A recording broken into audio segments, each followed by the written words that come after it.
Welcome back to Game 24. How you guys doing? Good? Awesome. Blair, are you happy to be here? I'm happy to be here, but I noticed that people are asking, when are we going to talk about Mordor? Good question. The answer is right now. Get excited because Shadow of Mordor is happening live in the studio, people. And I know so many people have been waiting for this. Welcome, guys. Welcome, welcome. Let me do some introductions here, and I am going to read off my sheet so I don't mess anything up. I don't trust my brain the last hour and a half of this broadcast. So. She's been here since 4 a.m. Michael DePlatter. Michael DePlatter, people, Director of Design at WB Games. Thank you so much for being here. And the man who's going to be walking us through this awesome gameplay we're about to see is Kevin Steffens, studio head at Monolith.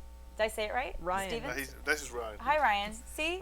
I knew I was going to say it wrong. Ryan, is it Ladine? Yeah.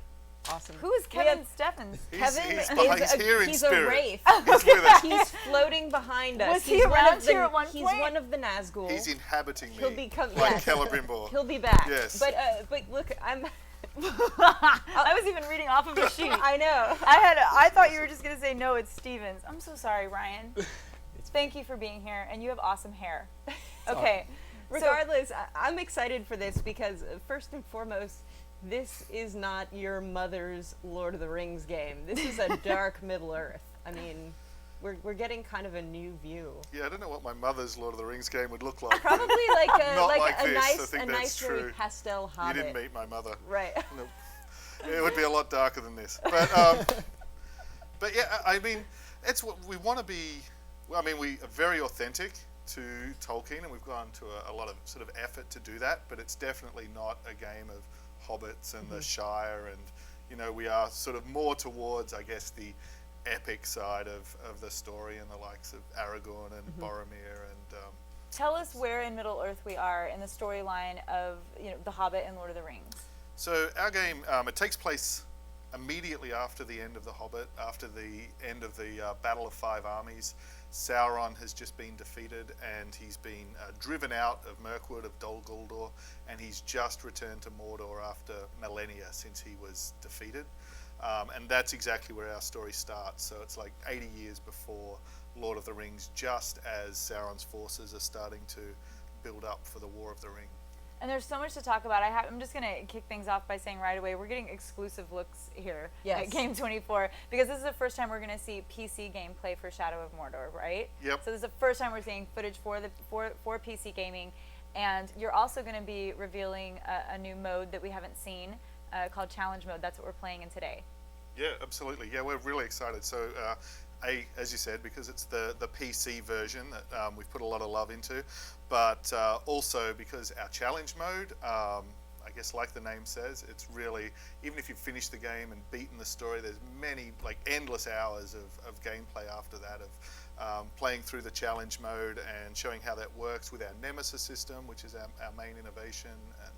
And we can talk more about Nemesis system and things like that as we get into it. But if do you want to go ahead and start, Ryan? Kevin? I'm just kidding. Ryan, do you want to start and show us what we're looking at? And Blair is full of questions. Right. She's like, Kristen, I'm going to nerd out on this segment. I got lots of questions. Well, so I do, because one of the things that I was excited about is that it's got a similar combat system to the Batman Arkham City games and Arkham Asylum games. Can you talk a little bit about that? Yeah, absolutely. And of course, I mean, I guess once we get into this, we'll see a whole bunch of combat. So just, I guess, as a quick intro to the challenge mode, and then Ryan can get started while keep talking, because it's going to be a definite challenge for him to get through this in the half an hour. So the goal here, there's leaderboards for these, there's rune rewards, there's different rewards, and if he can manage to kill 5 of these war chiefs, which are the bosses within this area in the time, he's going to get gold, he's going to get the trophy, and that's also going to earn other rewards that feed back in and get on the leaderboard. So Ryan probably is, actually almost certainly is the best Shadow of Mordor player in the world at the moment. So he's going to go straight in. And the thing with this is it's going to be quite a bit harder than any demos we've shown before, because the level of the enemies is going to be higher than anything we've shown before. So we're going to see a lot of pretty intense combat. So we'll kick it off. Let's go, and then we can. So the first thing, this is all about, he's going to be getting scored for speed, for experience, for maximizing the amount of experience he gets as he goes through, and also for not dying. Oh, the other thing we've actually done, this is one of the skins we have as well. So this is the Dark Ranger skin, we can see. And tell us about our character, because this is an original character, obviously voiced by, you may or may not have heard of him, Troy Baker. Just popular. Yeah, just a bit. He's had a good run lately, so I was going to say between Last of Us and Bioshock Infinite. Yeah, so we thought he needed a bit of a, a bit of a boost. So tell us about our new character. So the thing with the character here is we actually have two main characters that are sort of inhabiting the same body, because Talion is a ranger of Gondor. He's an original character that was created by us within our story, but he was one of the rangers guarding the Black Gates when Sauron returned. So he's killed at the start of our game, but then he's brought back and resurrected by the other half of our main character, who's an elven wraith called Celebrimbor. And Celebrimbor was one of the most powerful, most important characters in the whole history of Middle-earth, because he's the elven king that worked together with Sauron to forge the Rings of Power. So for hundreds of years he was working alongside, the Necromancer, and forged the Rings of Power that we see that the Nazgul have that turns them into the Ring Wraiths. So you're really combining all of these skills and combat abilities of this ranger, and all of the power of this elf of the Second Age, this really epic spirit as well.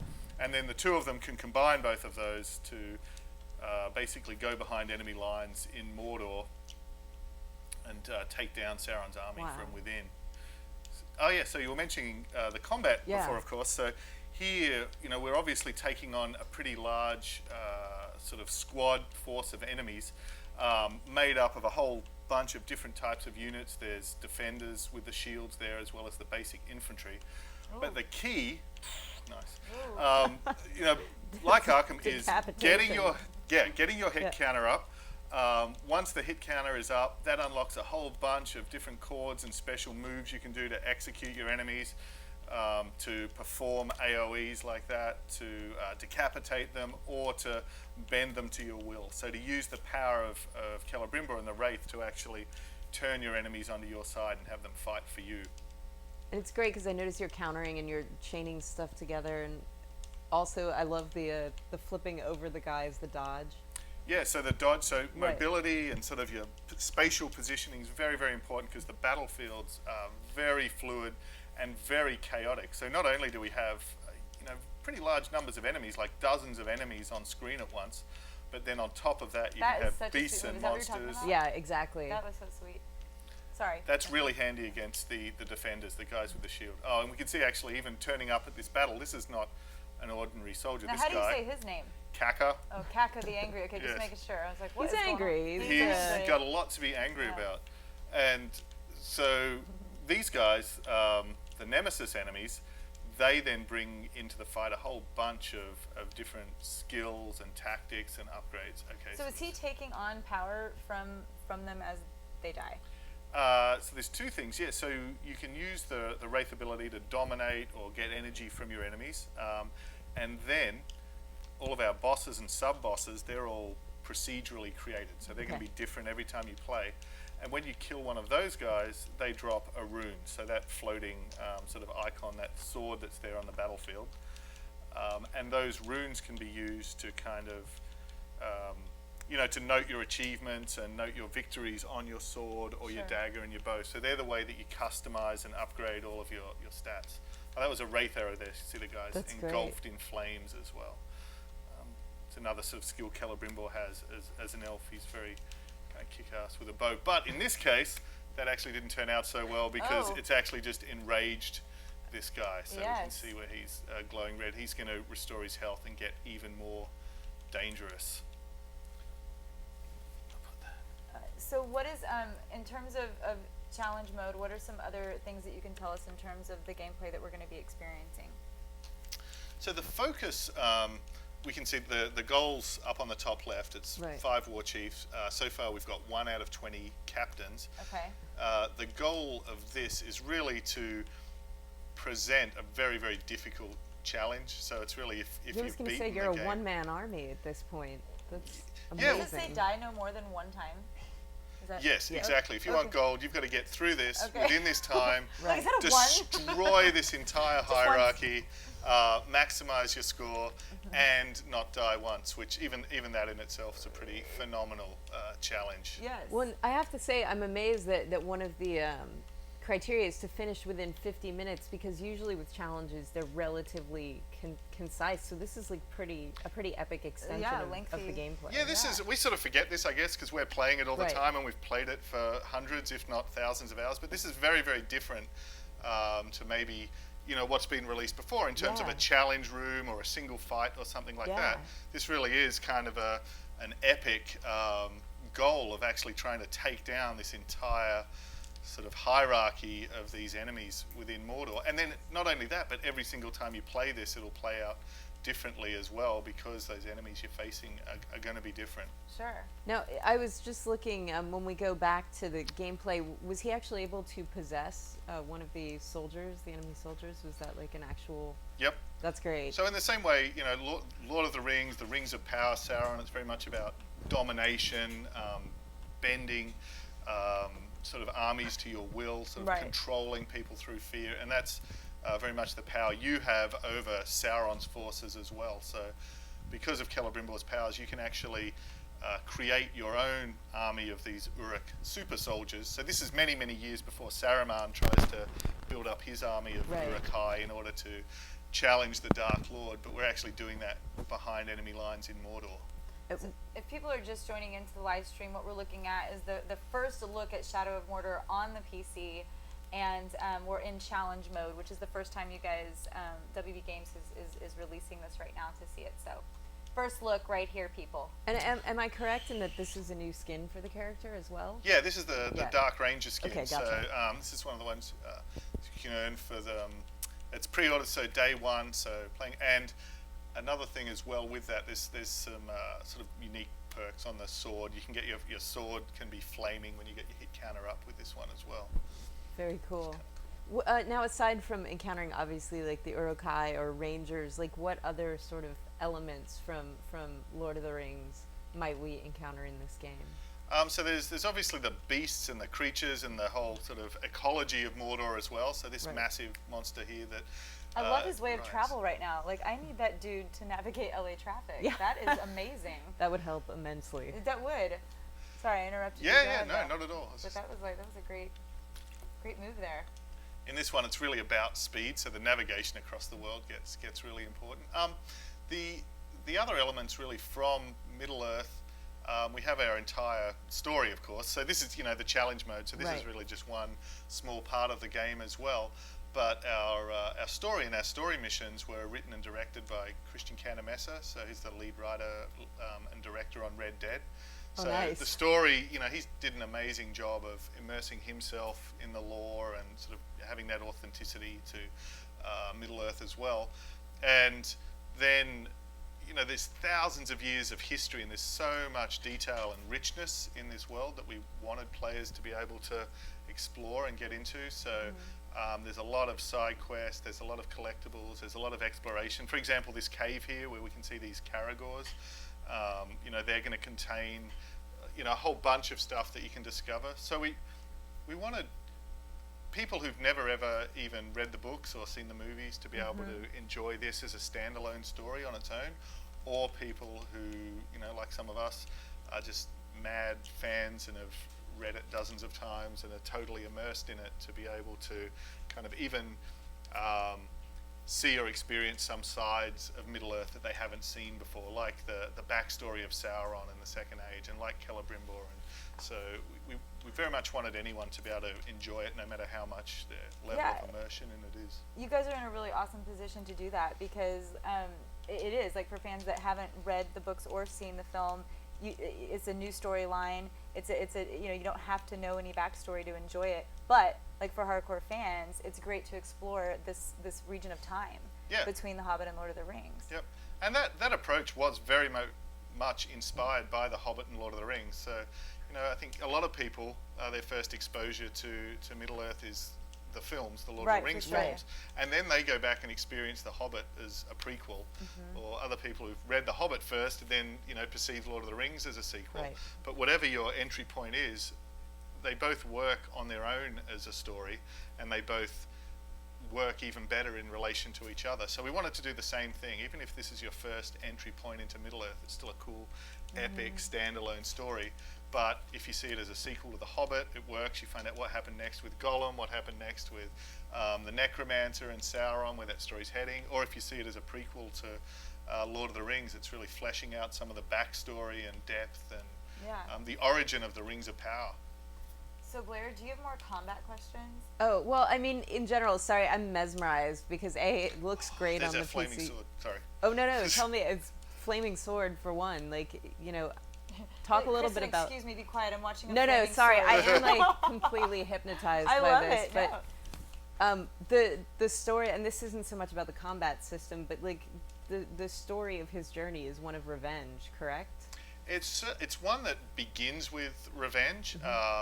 And, you know, we wanted to get people into this sandbox and into the world as quickly as possible. So, you know, you want to start the story and start the action with something that's immediately engaging and kind of kicks off this character with a very, very strong motivation to get into the action as quickly as possible. But then once we get into the world, once the story starts developing, and once he starts exploring more of the mystery of why am I not dead, who is this wraith, this spirit that's bound together with me, and also discovering more of what's going on in Mordor at this time, of the other people that have been trapped there and have been enslaved by Sauron's return. And so I think, you know, revenge is really the starting point, but then we sort of grow it and increase the stakes, and it becomes both more personal and more epic.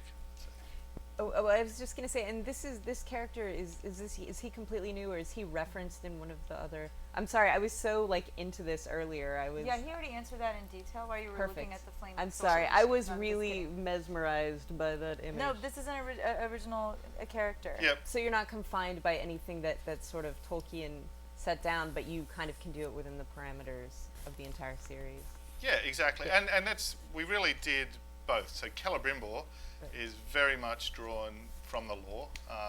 Let's say he is the elven king that worked together with Sauron and forged the Rings of Power. So he's very interesting in the sense that he's fundamental to the history of Middle-earth, but he's not really explored very much in The Hobbit or Lord of the Rings in the main stories. He is in the appendices, whereas Talion is someone who's new. So we've kind of got the best of both worlds in that sense. Perfect. And I apologize, I am like super mesmerized also because I'm curious how many of these challenge maps, like what's the duration of these? Because if this one is like 50, these must be A, massive geographically, and B, like... Well, they take advantage of you know, each of the zones within the game. So this particular zone, this is Udun, so this is just inside the Black Gates when you enter Mordor. Oh, nice. Wow. It is just Ryan, so nice seeing it on PC as well. Great it's job, I know, really I beautiful. can't believe how beautiful. Yeah, it's nice seeing the PC. It's cool. And then there's another sort of large zone, which is the Sea of Nirn, which is much deeper behind the sort of lines within Mordor as well. And then so when you play the challenge mode, this whole area is populated with a whole kind of hit list of these war chiefs and captains and stuff for you to hunt down. So, but as I say, literally every time you fire it up again, it's going to be a whole new group of these unique enemies. Can you take a minute to talk more about the Nemesis system and how it works within the game?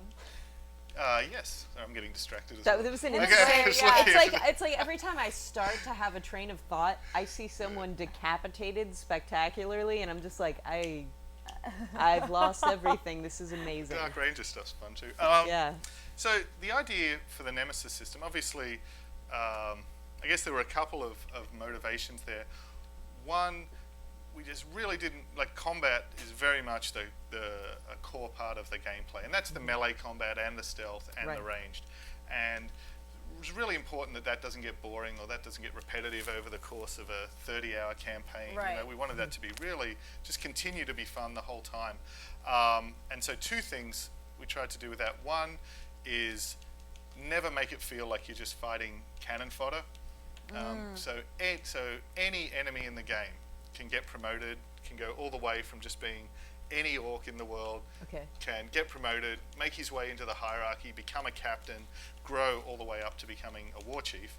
And then, so at the same time, that means the boss fights and all of the sub-bosses are also going to be unique every time you play. And they've got a huge range of skills that's going to make sure that every fight plays out differently. So we really just wanted the combat to never ever get stale, and to be able to just, we've again just, after having played it for hundreds and hundreds of hours, it's still fun to play, and we still get to see new things every time we play it and we demo it and so on, which is pretty cool. How many different finishing moves are there? I mean, is it?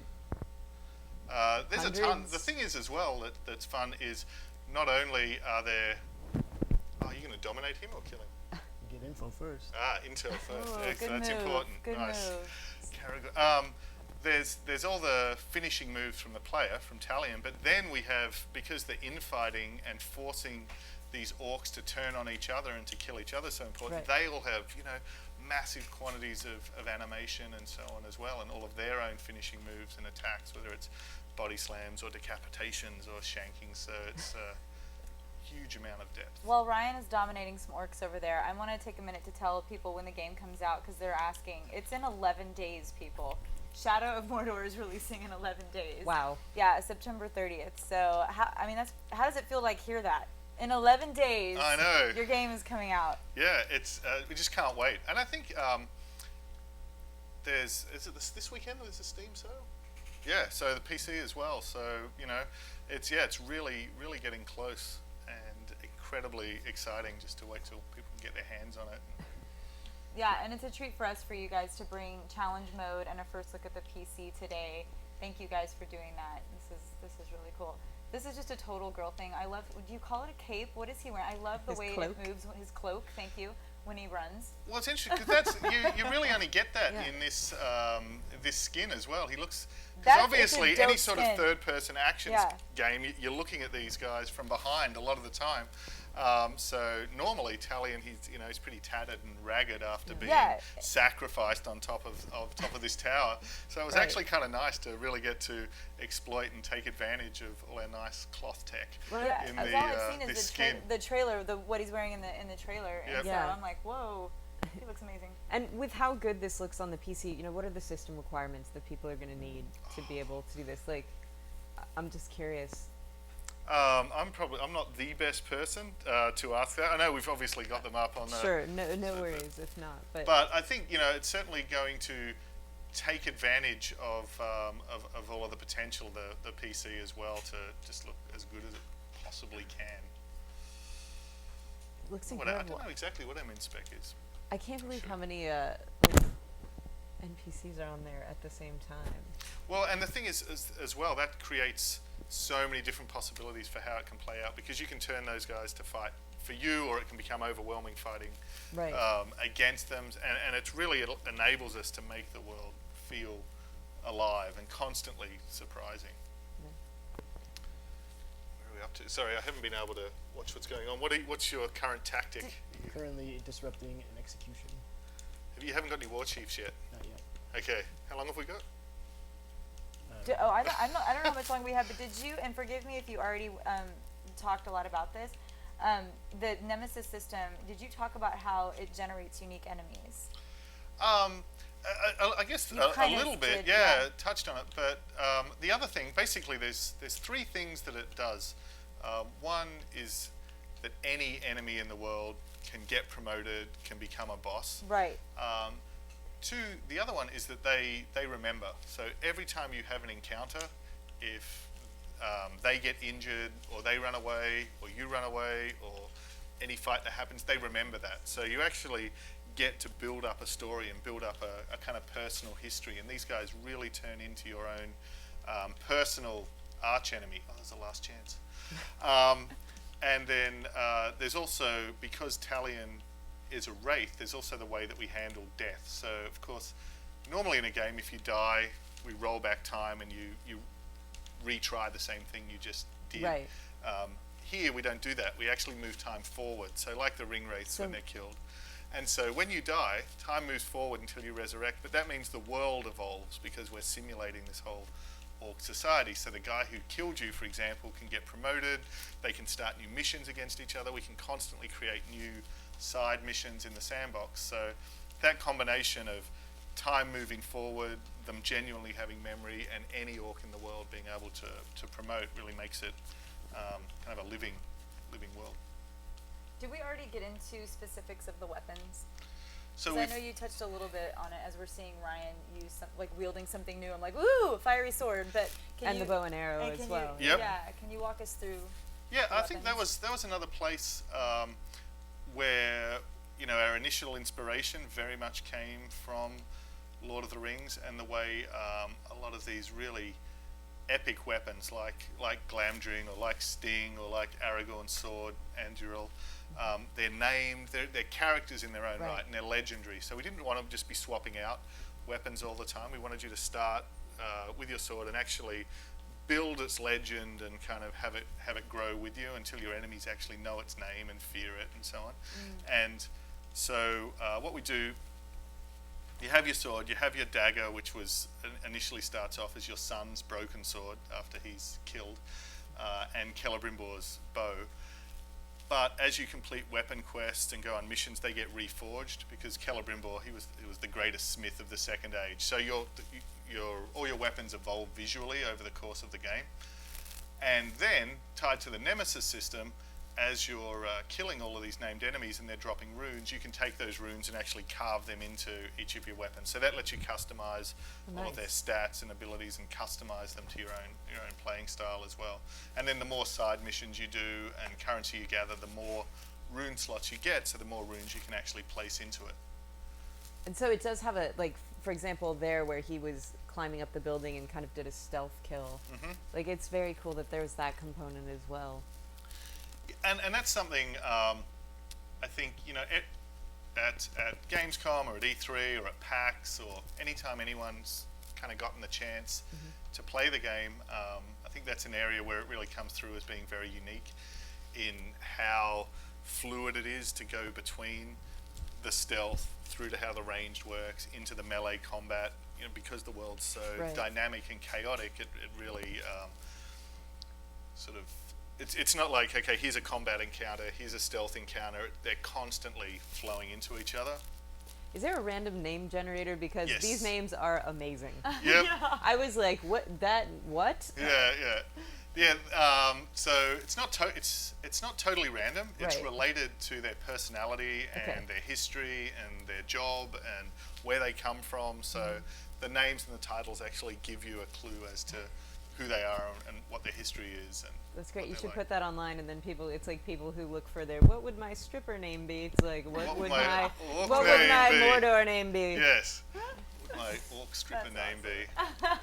Pushkin of the Welts. The singer. Pig there you the go. Singer, That's who it would right? be. Yeah. There you go. It's him. He does look very weirdly Glenn Musical? Danzig-y. So he's got the mutton chops. So there's a match. So this is the war chief. He's come out, and he's also brought all of these bodyguards with him. So you're not actually fighting like just one boss. They're actually kind of en masse, so you can have some pretty intense boss fights. And not to be the lady that keeps bringing it back to Batman, but it's interesting because you do have that sort of wraith vision that reminds me of kind of detective vision in Batman, where it kind of goes to a more monochromatic view and helps you target. And of course, very much like when Frodo or Gollum put on the ring, really wanted you to be able to move between those two worlds to kind of see into that wraith world, see your enemies, and use that. And when you're in that world, you're actually seeing Celebrimbor. So basically, each one of these two characters is kind of existing in their own world. This is because you So get cool. the sweet elvish headgear, Yes. the tiara of the elves. So you can see Ryan's health's rather low there. Oh, don't forget you got your weapon abilities as well. Scar Yes. artist.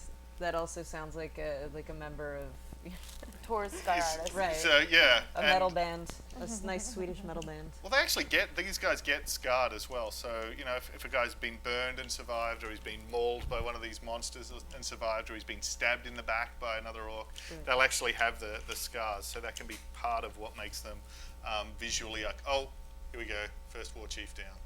Oh. Was that Pugug the singer? Oh, goodbye, That's the orc singer. Glenn Yeah, Danzig. He's that still was the singing singer. as his head sails through the air. So this is amazing. We've been playing this for a while, and we've only taken down the first chief, correct? Yeah, and as I say, Ryan's the best player on the planet That's at this moment in amazing. time. Yeah, it's not easy. So, but that we really wanted that. We really wanted a mode that's really going to be able to challenge people with the combat, even if they are very skilled, even if they have beaten the story. So maybe we should talk about, even though we're not, just briefly, even though we're not seeing the other modes today, just to the general storyline and gameplay. Yep. Can you walk us through that? Yeah, absolutely. So, as you say, there's the sort of main story of the game and the story missions. It's very much driven around, like a lot of Christian's other work, the sort of these characters, each character has their own story arc, whether that's Gollum. One of the other characters, we've already revealed, it's a lot of fun, is Ratbag. He's actually an orc, but he's kind of the key to kind of letting you know how orc society works. There's some other new characters. Queen Marwen, she's the one who reveals a lot of the secrets to you about the power of the Wraith and so on. So basically there's all of these different side characters, each with their own story arcs, that are leading to you towards your kind of showdowns with the big bad villains, the Black Captains, who are Sauron's champions and are the guys who murdered you and your family and the other rangers at the start of the game. Then there's a whole range of different side missions and side activities, so rescuing outcasts, weapon quests, so every one of these legendary weapons has its own story that you can go and play these different challenges and discover. Then, because there is so much rich lore, there's also a lot of collectibles and exploration. Cool. So discover and to kind of reveal more of the backstory, more of the lore, and how our story really fits into the larger history of Middle-earth. And there's hunting challenges, there's survivalist challenges, and because of the Nemesis system, we're constantly creating new side missions within the world as well. So the power struggles between all of these different orcs. So there's a ton of stuff to do. I was going to say, when you're talking about these side quests and the hunting challenges, how linear versus open world is this? We've really tried to emphasize the single player, the campaign. You can pursue even the story missions. You can play most of them in whatever order that you want. Like, you might want to go and pursue all of Gollum's missions and learn more of the origin and the story of Celebrimbor, or you might go and Hergon is this other character and help him liberate the slaves and the outcasts. So basically, you can, even within the story itself, can be non-linear. But then people just get lost for hours and hours and hours just playing around in the sandbox. That's what I'm just talking playing about. with That's the Nemesis system. I love that. I love the idea of the. It was actually quite hard for us in usability testing for a long time, because we would just get that situation where people would just go in the game and we'd have a 12-hour usability session and people had gotten to like mission 2. So like, okay, wow. Because they just get lost. So but I think at the end we struck a really nice balance of, as people want to play, they can bounce back and forward between the story and the open world and all the collection and all the other stuff. Is there, just if you had to sort of sum up how this is different from other action RPGs, what would you say? I think the big difference is just, probably the single biggest difference is the Nemesis system, is that every single time you play, it's going to be unique to that playthrough. The boss fights that you have are going to be your own unique bosses. The enemies are going to be your own unique enemies. So it's more of like basically a sandbox to let players create their own stories, rather than us as designers or developers telling you this is what you're going to do and this is how you're going to play. That's exciting. I love the. I'm just watching this and I honestly want to start playing it now. Yeah. That is. I want to go to there. I would like to be firing bows and arrows at orcs right now. You want to be immersed in this world. I know. Immediately. That's why I feel like I'm really dropping the ball in this interview, because all I want to be doing is playing this. So. No, it's a beautiful game, and it's mesmerizing. I've been part of events recently where even just showing the trailer, alone, is like, people are like, whoa. I mean, it's beautiful. People and Lord of the Rings fans are wanting it. It's time for a game that has some girth in this space, to deliver to Lord of the Rings. Yeah, well, that's that 11 days from now that we're so excited that people are going to get to be able to do that and let us know what they think of it and start playing it. In 11 days, will you be like finally sleeping? No, in 11 days, I'm going to go in and I'm going to buy my coffee and take it home They'll and comp unwrap you it. one. I'm pretty sure. Yeah, they might do, but I still like to buy it. It's cool. But yeah, I mean that's I think very much how it feels for us as well after 3 years of working on it. Just looking forward to having this game out there and being able to play it. What's been just a moment for you in designing the game that, looking back after the release happens, after the, all the stuff happens after a game release, like what's looking back just a moment for you that was either just challenging or, just good for you as a designer? I mean, the thing with a game like this where it's a sandbox and it's so systemic and it's so complicated, so it relies on so many different pieces of the AI and just a ton of animation and the world art. So really we had this, I guess, fairly ambitious idea, but didn't really know how all of that would come together. Sure. And then put it all together, and then to not really know, how that would be received or if it would actually work. So I think getting to E3 and having other people play it, and basically Mike Forgy, our exec producer, and Ryan demoed it for 3 days, every 20 minutes, just about back to back for those 3 days. And just that fact that every single time they did it, it was different, and that people responded to it so much, and that they got into it, and that it didn't feel like a system. It didn't feel like, okay, here's a spreadsheet and here's an org chart, but it felt personal. It felt intuitive. Like, I want to kill this guy and he's my enemy and I've got a grudge against him and this guy got promoted, and that whole goal, because the goal of the Nemesis system isn't to innovate or do something innovative for the sake of it. It's to make a game that's more personal and more emotional and gives you this connection to your enemies. So when that actually worked and people responded to that, that was a huge kind of turning point. Ryan, how many hours have you put in on Mordor? At least 2,000. Are you being for real? Yeah. 2,000 hours. And even playing right now, like, is there anything that feels different to you? Like, every time you play, are you still discovering stuff? It's always a challenge. It never gets easier. It never gets easier. Yeah, it looks super intricate, and I can see why Blair wants to jump right in. Let me ask one more question, if yeah, that's cool. after Blair, we're going to open up Skype. Perfect. So Skypers, will you be ready with some awesome Mordor questions? Awesome ones, Kay? Yes. Go ahead, Blair. So here's my super quick question, which is for DLC, Season Pass. Can you tell us a little bit about that? Yeah, we're so pretty excited about that. So it's got includes a whole multiple challenge modes as well. So we've got different tests and different challenge modes, and then there's two big sort of DLC packages, like with story missions. So it's got some new single player in characters, there. a lot of new content, and that's there's a Lord of Beasts, which is really based around some kind of new epic monsters and creatures coming into Mordor and taking them on and using them against Sauron's forces. And then there's the Bright Lord of actually getting to play as Celebrimbor, not just as the Wraith, but as Celebrimbor and facing off against Sauron. So wow, they're pretty fun. That's awesome. I think Are we ready to open up we're Skype? ready to open up the Pandora's box that All right, is Skype. Hello. Have you killed a war chief yet? I thought you got one. Hi, He guys. did get one, How are yeah. you doing? Why is it kill not a 5? Hey, Al. Still doing good. Hey, guys. You guys still awake and hanging in there? You guys have been Yes, we pulling are. all-nighter. Yep. Some of you guys have been here About. since we started yesterday, so... I'm the only one left that's here, well, at least for the last 12 hours Is Is there it a lot really? of on caffeine Skype here. But coursing through your veins? Awesome. Awesome. Okay, well, who wants to... we'll go top middle for your Mordor question. Go ahead. First of all, I have to say I loved the live action trailer you guys did together with Corridor Digital. That video was amazing.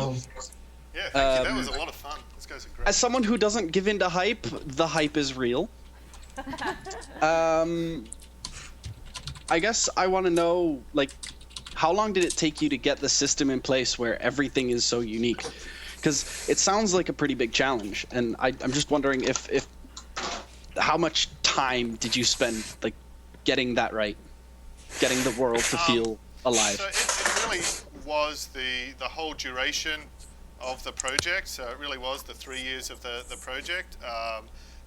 If I was going to break it down very, very roughly, kind of step one was all of the foundations and the underlying systems that would enable us to have all of this content, all of this animation, all of this character art, all of the thousands and thousands of lines of VO and the systems.